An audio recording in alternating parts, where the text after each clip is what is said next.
Great to see everyone tonight.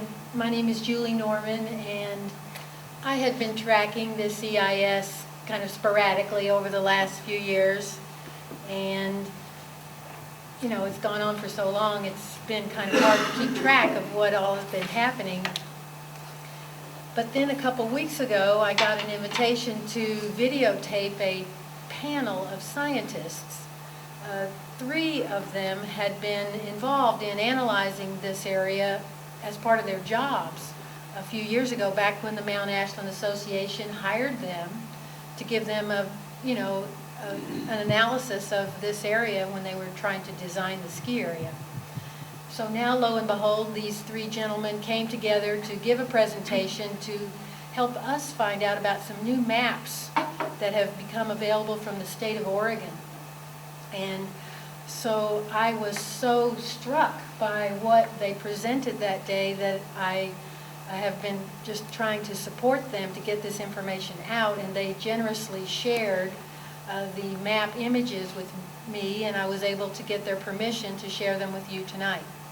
So what I'm going to focus on tonight is landslide potential, and the reason that that's so important is because this mountain is made of a kind of rock called decomposed granite that's very erosive. And what's at stake is Reeder Reservoir's water holding capacity. There's a lot of loose soil in this whole mountainside here. Some of it is just poised for a big gully washer to come along. And if you remember how it was in '97, after that long string of rains, the ground became saturated, and a lot of that landslide began up above the it was below the reservoir, right? In '97. And as we saw, all that plug of debris and heavy silt-laden water came down into the plaza and jammed up against that culvert and caused that big flood, in the downtown. So I'm not going to try to represent the fact that I have geological expertise, but I have become very sobered by the information that they presented in this panel, and I believe that these maps are a key to getting this information out. And I could certainly be corrected at any time, but my belief, or my understanding is that the National Environmental Policy Act, which dictates how these EISs are written and how they're considered in a legal framework, there is a clause in that law, or in the regulations for that law, that says when new information comes up, even if the EIS is already underway, the Forest Service and federal agencies like them do need to consider significant new information. So I'm hoping that we can create the environment where a lot of people believe that these maps are significant new information, and that we can convince the Forest Service to take a serious look at it. So if we can dim the lights, I've got a little PowerPoint presentation that I need to focus on right here. And sadly, the Forest Service continues to maintain that their landslide and erosion analysis from the EIS that they did a few years ago is still adequate, and that the expansion could go ahead as planned. Next. However, let's take a look at this new information from the Oregon State Department of Geology and Mineral Industries. Bill Hicks was able to get a hold of this information. It was produced not for anything locally here. It was produced as part of a big project to analyze the landslides from the top to the bottom of Interstate 5. And our valley just happened to be part of that, and we had some high elevation mountains that were part of Interstate 5, and that's why they undertook this study. So here are the people that did it. Next. And this geologic map, report, and database are the product of a 1-year geologic mapping program supported by the USGS, the National Cooperative Geologic Mapping Program, and the state of Oregon. Next. This map and database for the Bear Creek Valley were prepared to provide a spatially accurate and detailed geologic database. Next. And this database refines our understanding of geologic conditions that control the distribution, quantity and quality of groundwater resources, and the distribution of terrain that is susceptible to landslides. So this study is right up our alley. Finally, the database serves as a basis for future geologic, geohydrologic, and geohazard studies in the Bear Creek Valley. I love that. So, next, the images that you're about to see, I just wanted to give credit. The 3D imagery that's here was produced with a software product called Topomorpher that's available from 18software.com. And then the geologic data that tells where these landslide deposits are is by the Oregon Department of Geology and Mineral Industries. And then the LIDAR topographic base map is part of the mapping that was done by the U.S. Forest Service in their LIDAR survey that was contracted out to Watershed Sciences. Look, QLS or Q1S? QLS. We'll get right to the definition of that in a second. But I wanted to mention, and let's go to the next slide. It's a little bit dark, but this is a LIDAR image. And basically how they do this, they mount a remote sensing unit on the bottom of an airplane. They fly over the landscape in a pattern, and the remote sensing unit has the capability of detecting the actual surface of the planet with the vegetation erased. So this is such an improvement over the aerial photographs of the past. In the past when they were analyzing landslides, they relied on aerial photos, and then they had to go out on the ground, to get underneath the trees and see what was there. But with this LIDAR imagery, you have a much better look. So they call it bare earth images. Actually, the stuff that's visible is it's the existing ski area. Is that what I'm reading? Yeah. So let's see if I can get all this equipment. I think it's on. Okay. So what I want to show you here are here's Mount Ashland. This map is looking towards the north, like this would be the north end of the map. This is the middle branch of Ashland Creek coming up into this drainage here. And this dotted line shows you the area of the new proposed expansion area. That's this. And you can see it's a perfect ring around this middle branch of Ashland Creek. Now over here with this yellow solid line, this is the boundary of the existing ski area. It's over to the east of the proposed area. Here's the road that you drive up, when you're coming up to the big parking lot. And here's the creek. This is the east fork of Ashland Creek. And this middle branch joins it over here a little bit. And then this creek over here is the west fork. And it, as you know, flows down, and the two of them meet right where Reeder Reservoir is.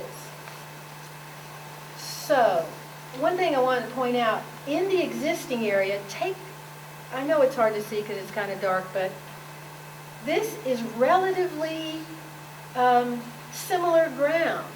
You can see it's got little undulations in it, but it's more or less homogeneous here. Now take a look at this. This area. Yeah, I know. There's a face in there. There Yeah, is. right, there sure is. Just to go over the geology quickly of this drainage, the peak of Mount Ashland was glaciated 10,000 years ago, and it carved off the north face of Mount Ashland and created that big bowl up there, and it's called a cirque. They're scattered around southern Oregon, wherever the glaciers were, which we didn't have too many. So over the last 10,000 years, the erosion of that broken off part of the mountaintop has just been sliding downhill a little bit, step by step. And look at this interesting area right here at just where the creek is coming to this point. That's some interesting looking ground right there. The speculation is that this is just loose fill that has slid downhill over time. And this is the area where that lowest ski lift tower would be built. And to amplify what Larry was saying about the amount of water in this zone, George Badura, who was formerly the soil scientist for this national forest, says that he speculates this is the largest volume coming out of any of these headwaters creeks, because it's really an amazing wetland through here, rocks, boulders, loose fill, and a lot of water. So next slide. Now this is one of the new maps from the state of Oregon.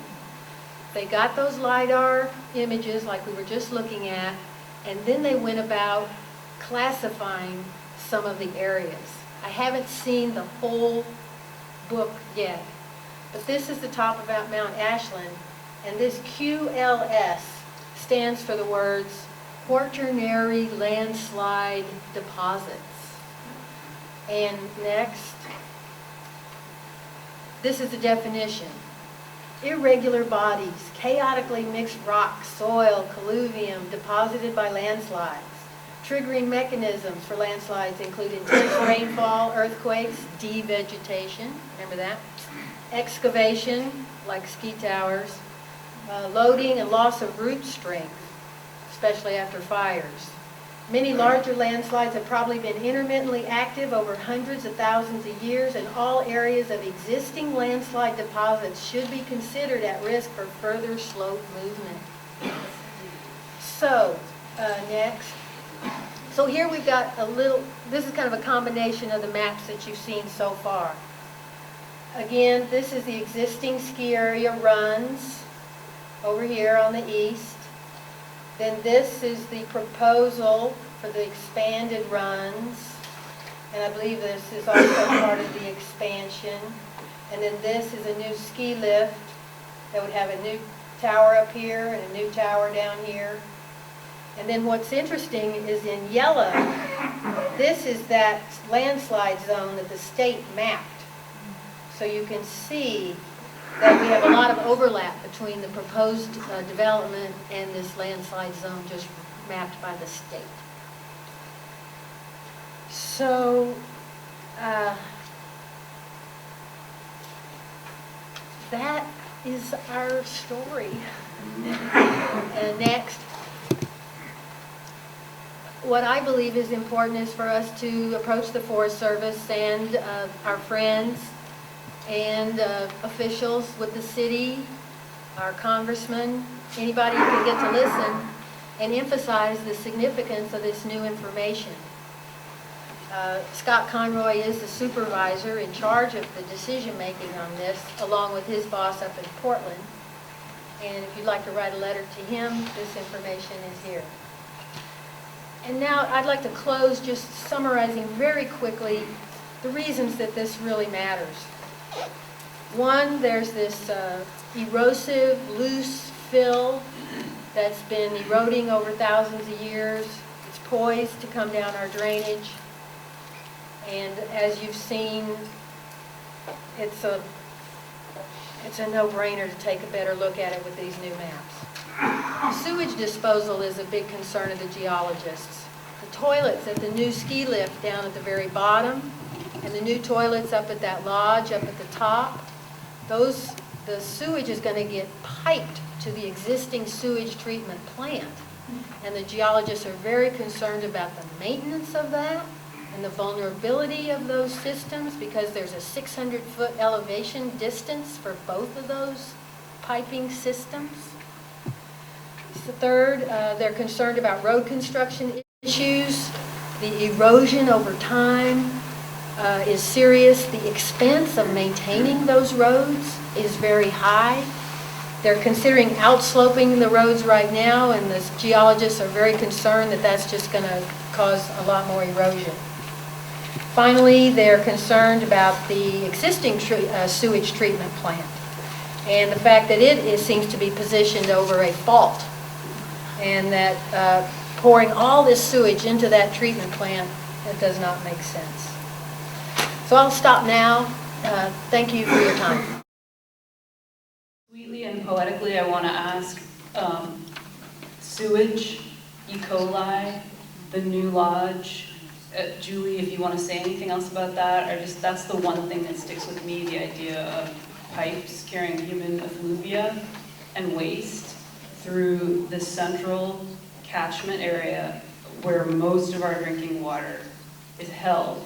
And the idea of sewage treatment plants and leach fields, anything you want to say, I could listen to you talk about it for a long time because it really grabs me. The part I know the most about is the fact that since there's a 600-foot elevation lift that would have to happen for all that sewage to get from the bottom ski tower up to the treatment plant, that's going to require some mighty pump. And then the other is the lodge up on the Moraine Lodge would be 600 feet above the existing treatment plant. And I've been told that the force of that would be so much that you would have to have like check stations along the way to slow it down. And all of these are vulnerable to, malfunction. So then you've got to have these paths or roads to get to every joint in all of these pipes that are going up and down. And those are all erosion sources.